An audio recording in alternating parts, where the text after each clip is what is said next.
Meus amores, a minha convidada de hoje, ela tem 38 anos, nascida em Campos de Goytacazes, ela é deputada federal pelo PROS e candidata a prefeita do Rio de Janeiro, da série Candidatos a Prefeito do Rio de Janeiro. Estava faltando ela, Clarissa Garotinho. Querida. Prazer, Antônia. É uma menina, não tem cara de 38 anos. Ah, mas já tem 38, já sou mãe. Prazer te conhecer pessoalmente. Prazer. Muito obrigada por esse convite. Tenho certeza que vai ser um bate-papo super produtivo. Não tenho dúvida, Clarissa. E como eu faço com todos, tudo que está aqui foi... não tem...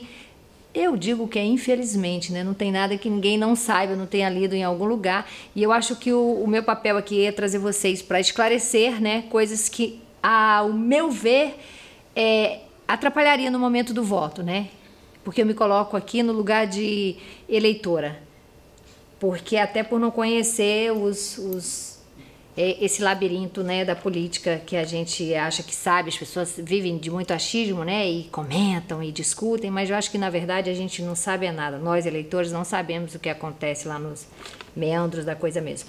Clarissa, eu fiz essa mesma pergunta para Cristiane Brasil, né, e eu já vou começar com essa, que é: teus pais têm históricos de já terem sido presos, acusados de desvios, fraudes, enfim, uma série de coisas. Seu pai já foi preso 4 vezes, sua mãe também, num dado momento.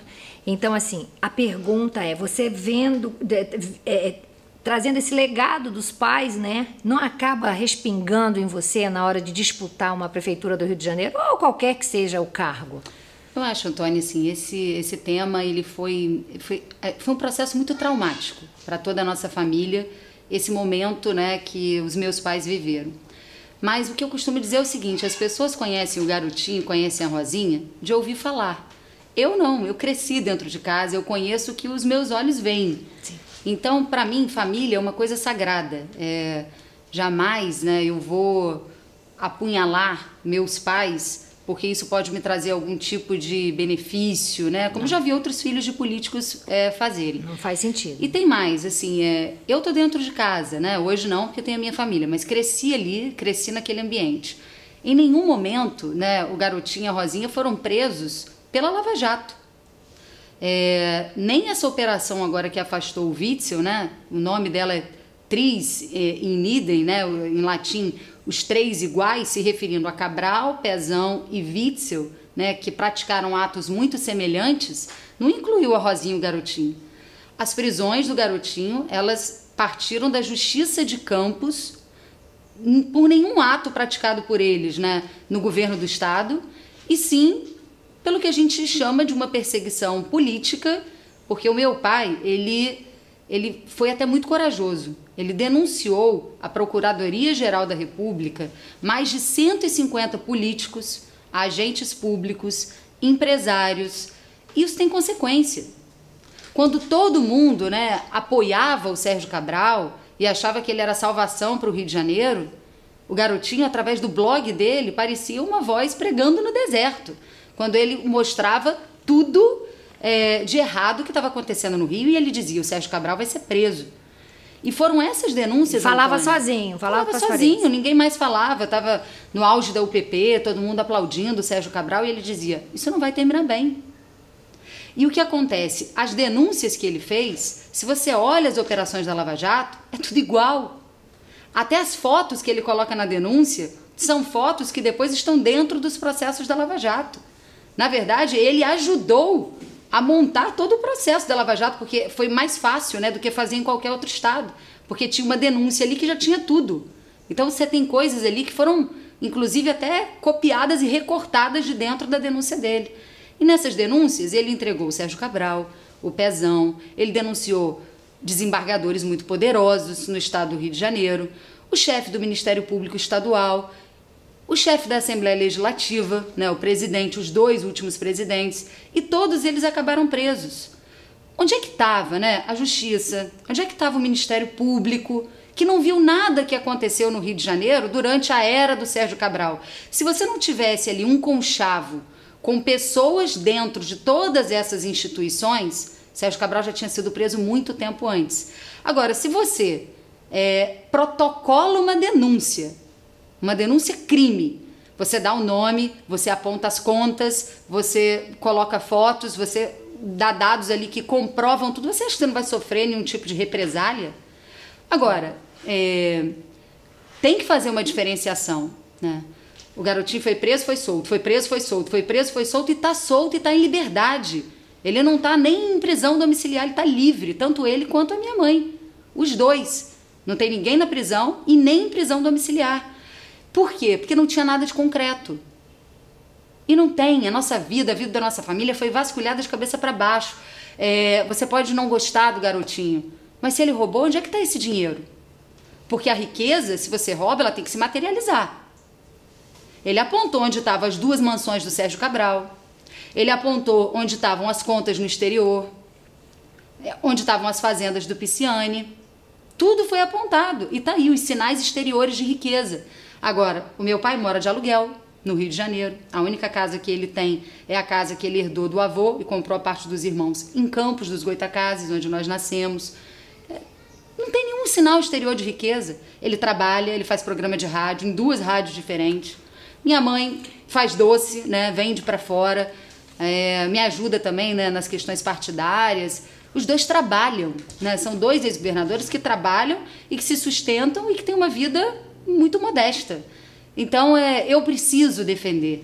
É um legado que eu tenho a obrigação de defender, porque eu conheço o lado que a maioria das pessoas não conhece. Eu perguntei isso para você, Clarissa, é um inferno na terra fazer política.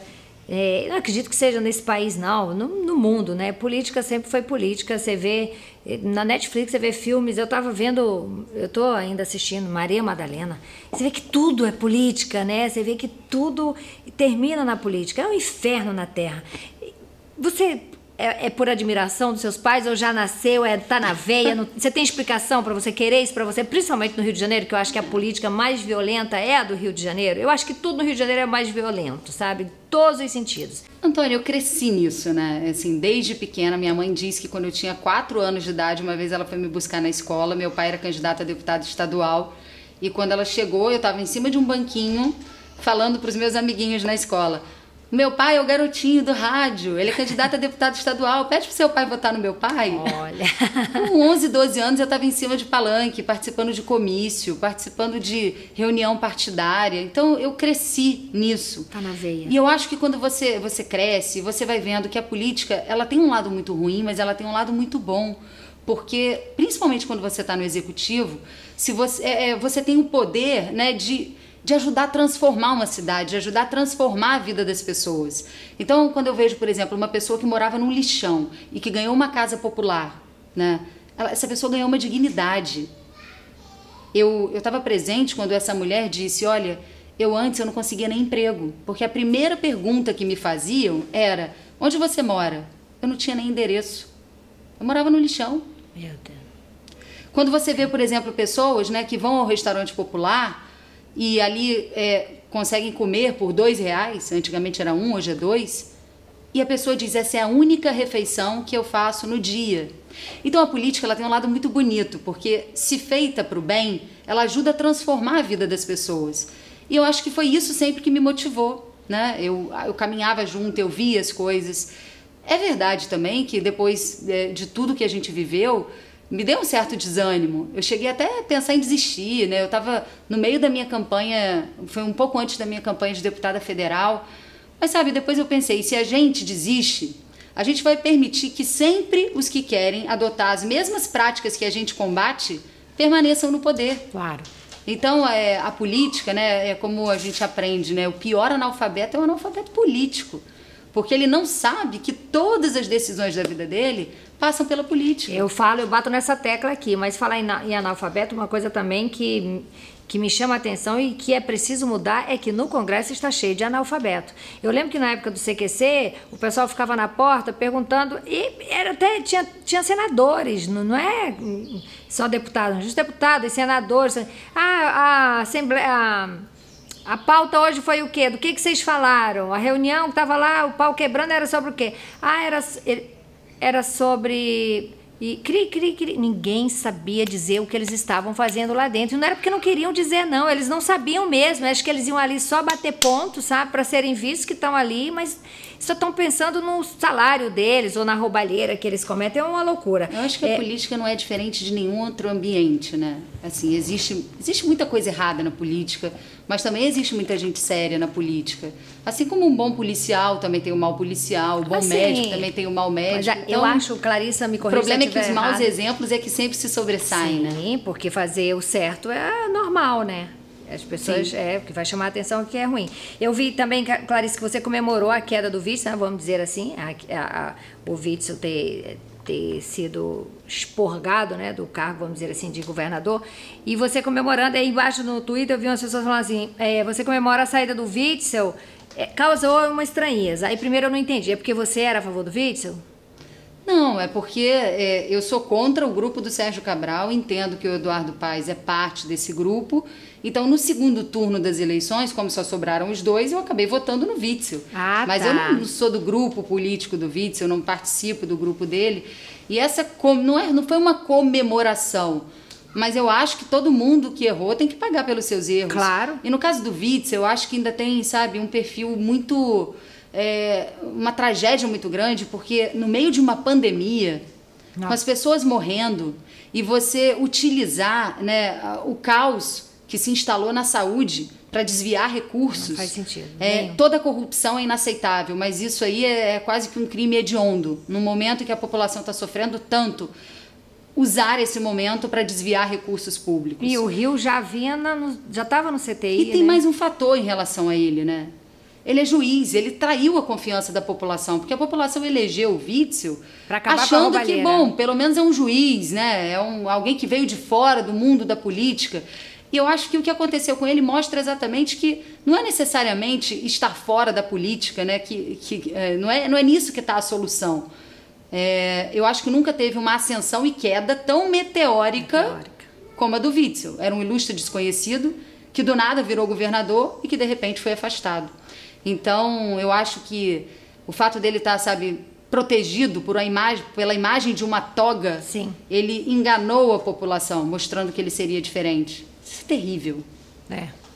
E aí, nos mesmos comentários, fala assim, mas ela não comentou nada que o pastor Everaldo, que parece que foi chefe da Casa Civil no governo Garotinho, foi preso. O que você tem a dizer sobre isso? Eu nem sei se ele foi chefe, né? Faz tanto tempo que eu nem me lembro. A gente já tinha perdido contato com ele há muito tempo. Na verdade, assim, ele é presidente de um outro partido que não é o meu, não é uma figura muito conhecida do meio político, né? Foram várias pessoas presas, né? Felipe, Laércio, Everaldo, Witzel afastado, secretário de saúde preso, foram vários, mas eu acho que o grande ícone, né, foi o Rio de Janeiro ter o seu governador afastado. Não é que eu não comentei dos outros, mas é que o ícone do problema foi ele. Foi ele, exatamente. Até porque uma organização criminosa, essa organização ela se manteve pela denúncia ancorada no governador. Então ele está sendo acusado de ser o chefe dessa organização. Uma outra coisa que eu li, Clarice, você foi condenada por declarações contra o desembargador Luiz Sveiter. Sim. Né? Você alegou imunidade parlamentar e aí veio a segunda condenação. O que houve? Parece que você foi condenado em R$100 mil. Qual foi a treta com o Sveiter? Na verdade é o seguinte, eu dei uma declaração numa entrevista que eu dei ao jornalista Paulo Henrique Amorim, que me ligou na época da prisão do meu pai, e eu ali relatei alguns fatos que tinham acontecido e disse que o desembargador Luiz Sveiter exercia um poder muito grande, né, no Tribunal de Justiça. A maior prova disso é que mesmo ele não podendo se candidatar à reeleição, todo o tribunal sabendo que ele não tinha direito à reeleição, mais de 80% votou nele. E depois ele não assumiu porque lá nas instâncias superiores não permitiram. Ele já vinha processando várias pessoas da minha família, inclusive, né, ele processou meu pai, ele processou minha mãe, inclusive o nome dele está na denúncia que o meu pai apresentou à Procuradoria-Geral da República. E eu só fui condenada porque o meu advogado não me defendeu. Eu fui condenada por falta de defesa, ele perdeu o prazo no meu processo. Que absurdo. Então, na verdade, fui condenada sem defesa. E estou recorrendo, esse valor não foi pago a ele, né? Eu estou recorrendo até porque é um absurdo. Quem recebe uma condenação de R$100 mil por dizer que alguém é muito poderoso. Você vê o seguinte, o Bolsonaro recebeu uma condenação de calúnia, né, contra uma deputada. Ele foi condenado a 10 mil reais. O Marcelo Freixo foi condenado a pagar uma indenização de calúnia ao Silas Malafaia. A condenação dele foi de 15 mil reais. A gente tem exemplos aqui no Tribunal de Justiça do Rio, né, de um juiz que caluniou um ministro do Supremo Tribunal Federal, disse que ele recebia malas de dinheiro para dar decisão e a condenação dele foi pagar uma multa de 30 mil reais. E só porque eu disse que alguém é poderoso, eu tenho que pagar 100 mil reais? Então, é evidente, a gente está questionando essas ações na justiça ainda, mas eu só fui condenada porque, infelizmente, o meu advogado, que não é mais advogado, perdeu o prazo na minha defesa. E aí transitou em julgado. Não cheguei nem às instâncias superiores. Misericórdia. Você, Clarice, chegou a ser expulsa do seu... foi PR, na época? E aí dizem que por votar contra uma emenda constitucional que impõe um teto para gastos públicos. Como é que é isso? Não tem que ter teto para gastos públicos? Que gastos públicos são esses? Porque eu só li essa chamada. Eu falei, a Clarice vai explicar porque eu não quero entender o que está escrito aqui, porque ninguém é melhor do que você para falar. O teto de gastos, na verdade, ela foi um congelamento praticamente dos investimentos no Brasil durante 20 anos. Tanto que agora vários integrantes do governo Bolsonaro querem derrubar esse teto de gastos e o mesmo partido que me puniu por ter votado contra hoje está defendendo que tem que acabar com o teto de gastos. Claro que tem que ter teto de gastos de acordo com o seu orçamento, de acordo... Agora, congelar os investimentos no Brasil por 20 anos, isso para mim é um absurdo. Então eu votei contra. O partido me expulsou porque na época o partido estava negociando algumas posições com o governo e queria entregar 100% dos votos dentro da Câmara. E eu e mais 2 deputados do nosso partido dissemos, olha, nós não vamos votar. Eu entendo que isso seja importante para o partido, mas nós temos as nossas convicções pessoais. E eles disseram, se vocês não votarem, vocês vão ser punidos. E os outros também foram. E de fato fomos punidos. Eu fui punida com a expulsão, porque eles disseram que eu fui a mais incisiva na minha defesa, e os outros 2 deputados foram punidos e não puderam usar o tempo de televisão do partido, foram afastados das suas funções partidárias. Você vê, como é que dá para trabalhar? Então, assim, eu acho que partido é importante, mas num país onde a gente tem mais de 30 partidos políticos, você não tem partidos com identidade, né? Você tem um partido que tem várias pessoas ali dentro, cada um pensando de um jeito. Então, quando eu fui para um novo partido, que é onde eu estou hoje, eu falei, olha, eu quero ter liberdade para votar de acordo com a minha consciência. Essa é a minha condição para me filiar. Porque eu fui expulsa de um outro partido, porque por votar com a minha consciência, o partido não concordou e me expulsou.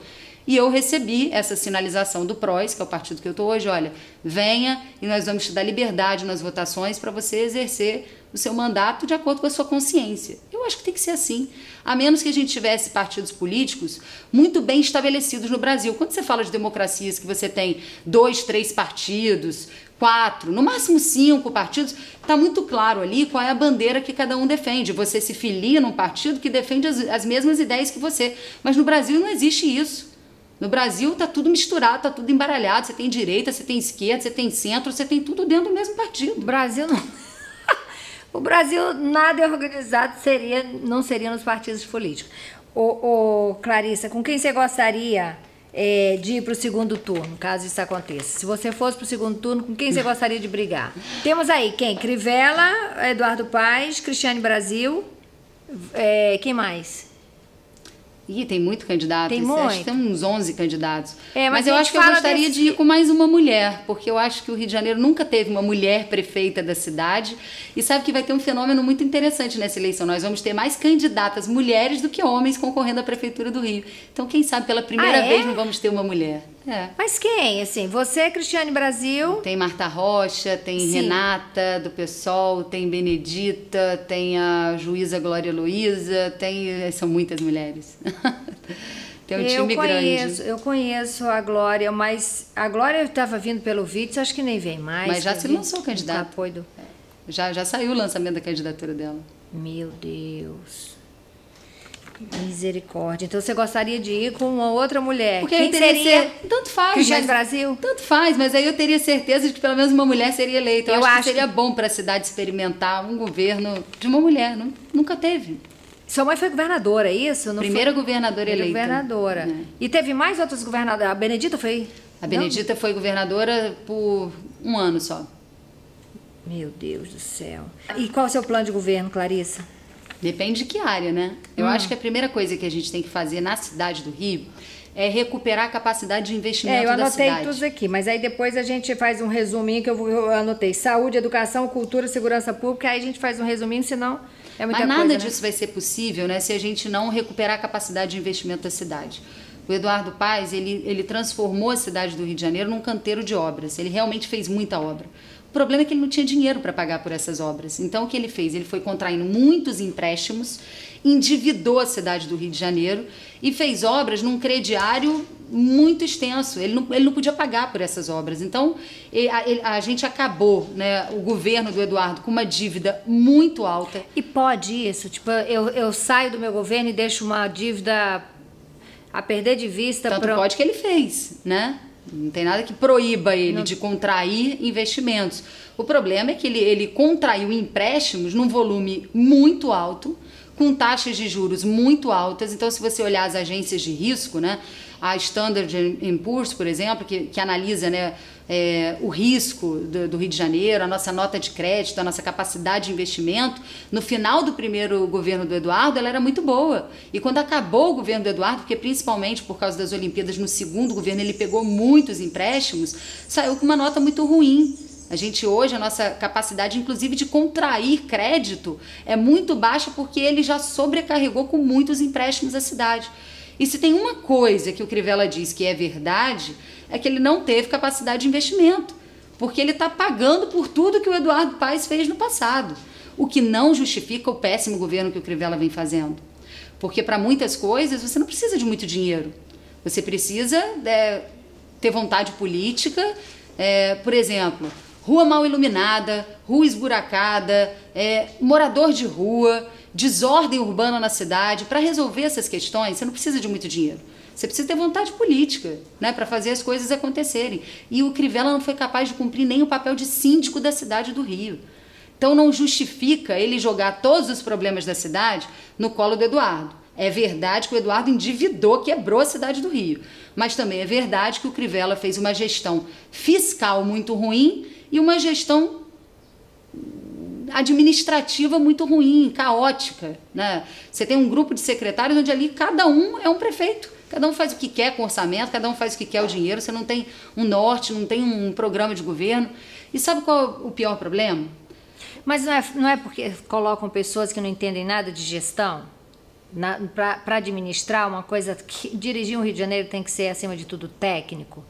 Tem essa parte também. Não é a pegada do Crivella? Não, tem essa parte também. Se você for perguntar, o Crivella não é uma má pessoa. É uma boa pessoa. Eu gosto dele. A esposa dele é um amor de pessoa, só que ele não conseguiu ser um bom prefeito da cidade.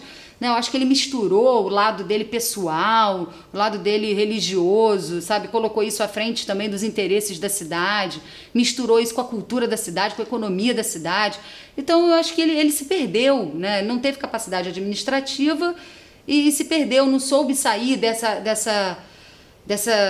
desse momento tão difícil que o Eduardo deixou a cidade. Porque, por exemplo, se eu tivesse no lugar do Crivella, a primeira coisa que eu teria feito, e é o que eu pretendo fazer, o que a gente está colocando no nosso programa de governo, é renegociar as taxas de juros dos empréstimos contraídos pelo Eduardo.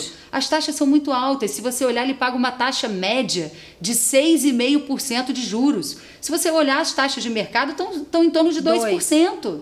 Então não justifica, num momento, inclusive, que todo mundo está renegociando tudo, o Crivella continuar pagando. Dívida, sim. Ele poderia ter tido 2 bilhões de reais a mais em investimento se ele tivesse adotado essa medida simples. Ainda assim, a cidade estaria numa situação financeira muito difícil, mas ele poderia ter ajudado a recuperar a capacidade de investimento. Agora, Antônio, quando você pega um empréstimo, esse empréstimo tem que justificar. Aí é que é a minha crítica ao Eduardo. Ele não só endividou a cidade, mas endividou para fazer coisas que eu acho que não são prioritárias. Nós gastamos 44 milhões de reais para fazer uma ciclovia que cai toda hora. Aquilo ali foi terrível. Aquilo ali foi um tiro na testa. 44 milhões de reais. Agora, você sabe quem fez a obra? Uma empresa que pertence ao pai do secretário de turismo do Eduardo Paes. Eu li isso. Então você não pode ter esse tipo de comprometimento quando você é prefeito da cidade, porque isso amarra o seu governo. Como é que você pode, por exemplo, no momento que a cidade do Rio tinha capacidade de fazer investimento, você dizer, olha, eu vou melhorar o sistema de transporte do Rio de Janeiro. E o que ele faz? Ele opta por um corredor expresso de ônibus, o BRT. Vocês viram o estrago aqui em frente hoje? O BRT tá o caos. Um carro da polícia atravessou a rua e o BRT entrou na estação em frente ao Hotel América, mas um estrago generalizado. Toda hora, eu tenho pavor da Avenida das Américas, toda hora acontece um negócio estranho. Mas o problema é o seguinte, essa solução, corredor com ônibus articulado, foi adotada por Curitiba há 4 décadas atrás. Não deu certo? Deu, mas olha o tamanho de Curitiba e o tamanho do Rio de Janeiro. Olha a população de Curitiba e o tamanho da população do Rio de Janeiro. É um sistema que todo mundo sabia que já nascia morto. Então hoje o tempo que você economiza dentro do BRT, você perde na estação. Eu recebo relatos direto nas minhas redes sociais de pessoas que dizem, eu tive que ficar na hora do rush para conseguir sair para trabalhar 1h30 na estação para conseguir entrar no ônibus. Clarice, a gente está vivendo um momento dramático na segurança do Estado, da segurança, segurança pública da nossa cidade, e eu acho que em volta também, né? O Estado do Rio também não deve estar sendo diferente. O ministro Fachin proibiu da PM fazer ações, né, nas favelas, nos morros e tal. E outro dia, a própria Cristiane Brasil me mandou um vídeo, me marcou no vídeo, eu não sei, só sei que eu vi através dela. Traficantes, né, bandidos, atravessando a linha amarela, de moto tranquila, com seus fuzis nas costas, apavorando, né, a população.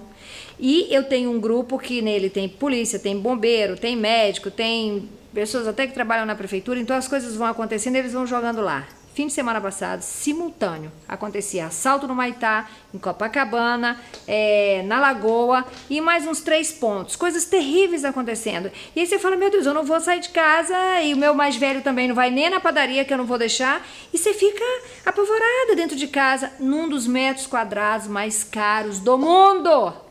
E aí eu fico aí a pergunta que não quer calar, você como prefeito ou governador em ação, como é que vai coibir a ação dos bandidos, né? Apavorando a população, assaltando a olhos nus, ao sol a pino. Esse é um problema que a gente tem enfrentado, né? A politização do judiciário, a judicialização da política, o legislativo querendo governar, né, no lugar do presidente, o Supremo tentando interferir, legislar no lugar da Câmara. Então, realmente, as instituições, a gente está vivendo um momento da nossa democracia muito complicado, porque eu acho que a gente está num momento onde as pessoas estão questionando a democracia representativa, as pessoas elas querem estar empoderadas, elas querem participar do processo de decisão, que é muito bom. Nunca foi tão latente. Exatamente. E a gente precisa, acho que, colocar cada um no seu lugar, né? Se o papel do legislativo é legislar, ele não tem que estar preocupado com o papel do presidente. Cada macaco no seu galho. Acho que tem que estar cada um agindo do seu jeito. Agora, falando de segurança no Rio, os prefeitos eles costumam fugir muito desse tema, né? Porque a Constituição estabelece que tráfico de drogas e armas, que são os nossos principais problemas, pertencem à União. A polícia, né, é do Estado. Então, qual é o papel da prefeitura? Eu acho que já passou da hora da prefeitura entender que ela tem um papel muito importante na segurança pública. Eu acho. Primeiro, iluminação. Se você não tem uma cidade bem iluminada, isso é prato cheio para a criminalidade. Revitalização das estações de trem, do entorno do metrô, dos pontos de ônibus, todos esses pontos de aglomeração e revitalização dos bairros do Rio de Janeiro. A gente tem na cidade do Rio bairros que são bairros dormitórios, né, onde para você entrar, sair, você está muito vulnerável. Então você precisa fazer com que esses bairros tenham vida. A Guarda Municipal, a gente precisa entender que ela tem o papel dela dentro do Sistema Único de Segurança Pública. É por isso que eu defendo armar a Guarda Municipal, começando por um grupamento e depois até chegar a toda a corporação. Agora tem que ter, Clarissa, na minha opinião, antes uma política de educação muito grande com esses caras, porque eu cansei de ver Guarda Municipal avançando a linha do que é possível. Guarda municipal ultrapassando o limite deles Eu já vi guarda municipal sendo agressivo com pessoas. Eu já recebi multas que era o seguinte: um guarda municipal falou, tinha que dobrar a esquerda e dobrou a direita. Entendeu? Aí eu fico pensando, se eu tenho que dobrar a esquerda, dobrei a direita, logo eu fui na contramão, logo morri, né? Então são umas coisas assim que a gente não entende. Aí o povo falava, mas era a indústria da máfia, do Detran, que quanto mais um guarda municipal levava multa, ele ganhava comissão. E aí você vai discorrer com o negócio sem fim. Ela é a cara que dão a ela, né? Durante muitos anos, a guarda ela foi criada para cuidar do patrimônio da cidade. Depois botaram a guarda para cuidar de posturas municipais.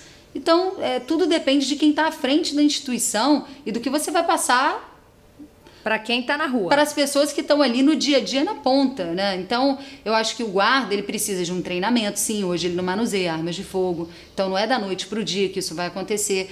Mas a gente vive uma situação que não dá para depender só da polícia.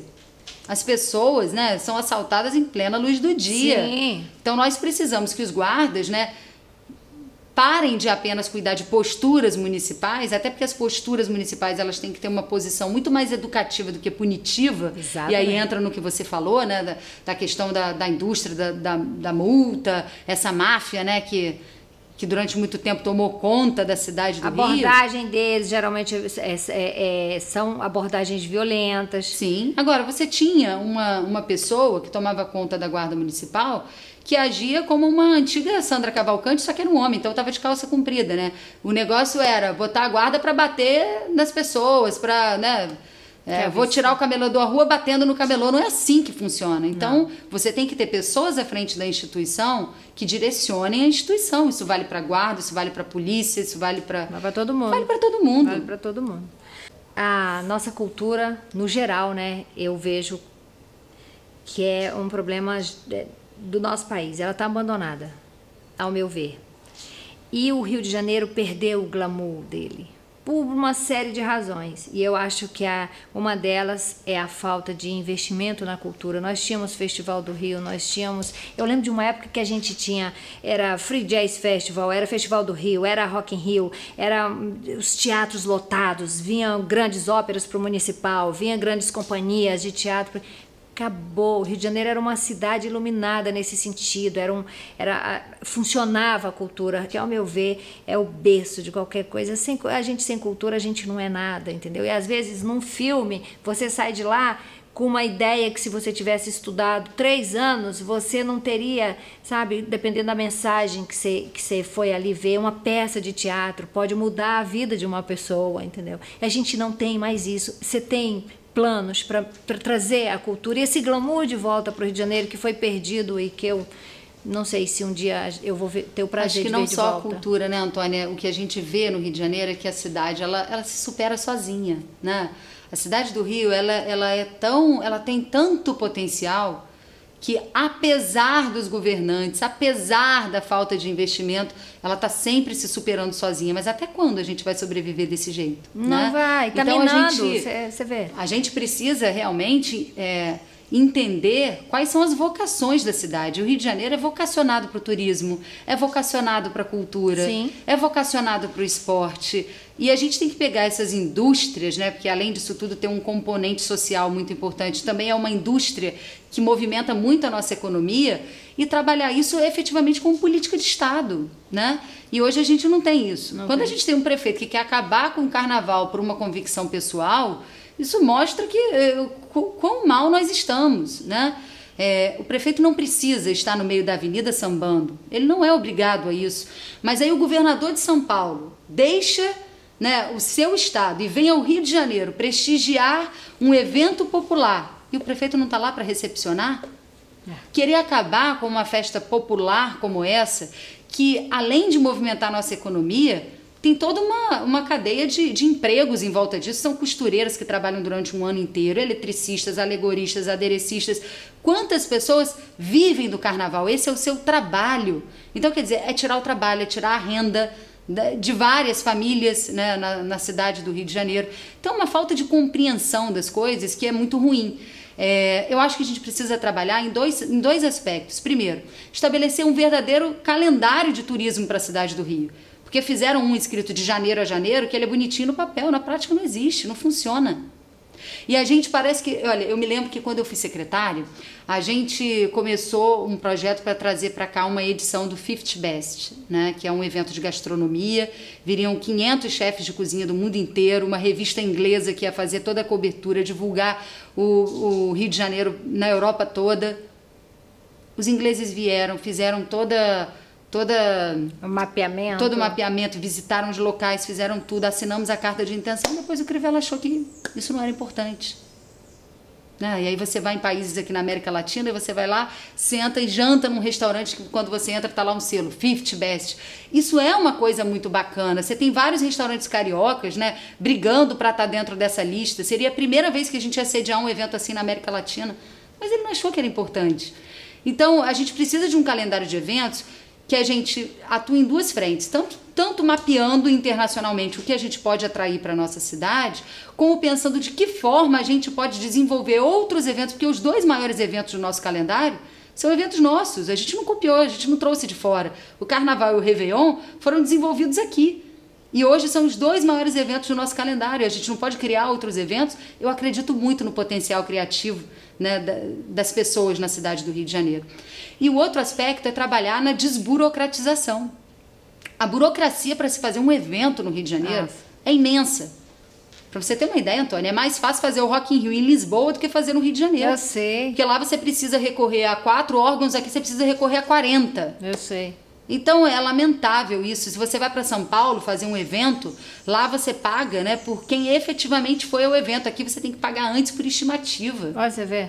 Então, assim, tem muita coisa errada, é burocracia que emperra, sabe? Eu acho que a gente tem que facilitar. A cidade, ela tem que ser fácil, ela tem que ser ágil para quem quer tirar um alvará, para quem quer abrir um negócio, para quem quer empreender.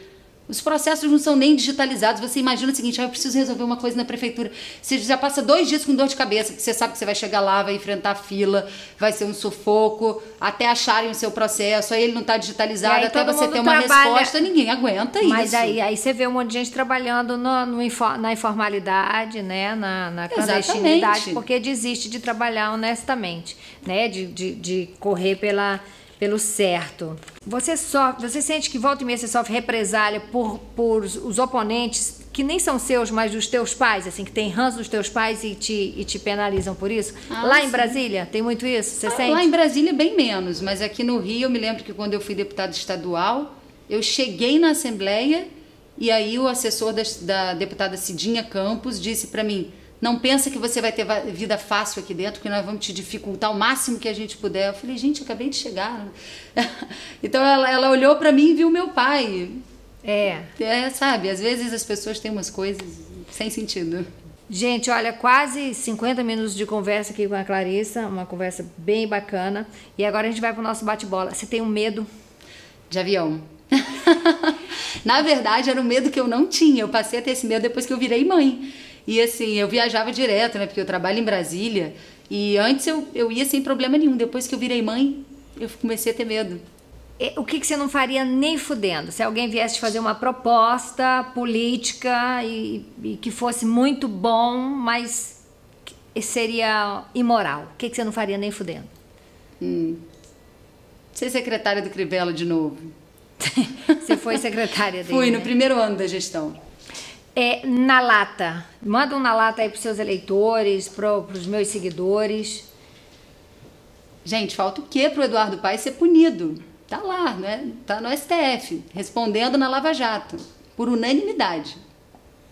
Bom, na lata da Clarice vai direto pro Eduardo Paes. Eu tô louca por esse debate, eu vou organizar esse debate, minha gente. Eu acho, tem uma inovação, um debate no YouTube, seria muito bom. No YouTube, não, eu tomara que ninguém tenha essa ideia. Apesar de que se alguém tiver e quiser fazer, não vai ser do meu jeito. Então, cada um com seu jeitinho de fazer. Mas eu vou batalhar por esse... Já está em cima da hora, já tem que começar a trabalhar com isso. Queria te agradecer imensamente, tá? Obrigada. Desejar muito boa sorte. E que, se você vier a ser prefeita do nosso Rio de Janeiro, pelo amor de Deus, cuida bem dele.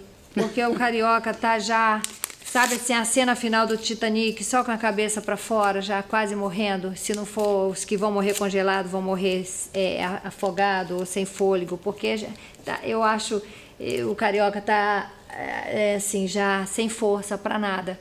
E eu acho que só uma boa gestão, né, vai conseguir fazer a gente respirar um pouco mais. E o intuito de trazer todos vocês aqui é só esse. E eu lamento muito porque são as entrevistas com políticos, dependendo do político, né? Na grande maioria, na verdade, são as menos vistas do canal e me deixa triste, porque eu acho que as pessoas têm que estar mais participativas, né? Tem que estar ouvindo mais o que todos têm para dizer e para poder tirar suas conclusões. Se eu for eleita prefeita, a minha primeira entrevista vai ser para você. Olha lá, hein, gente? Tá aí, tá gravado. Vou cobrar. Aí eu vou vir com uma lista aqui de pedidos e... Obrigada pelo carinho, Tom. Imagina, Clarissa Garotinho na lata. Gente, estamos chegando aos 2 milhões de inscritos. Oba! Curta, se inscreva, compartilhe e mande pros amigos as entrevistas dos nossos candidatos a prefeito aqui do nosso Na Lata. Do nosso Na Lata. Os candidatos a prefeito do nosso Rio de Janeiro. Beijo.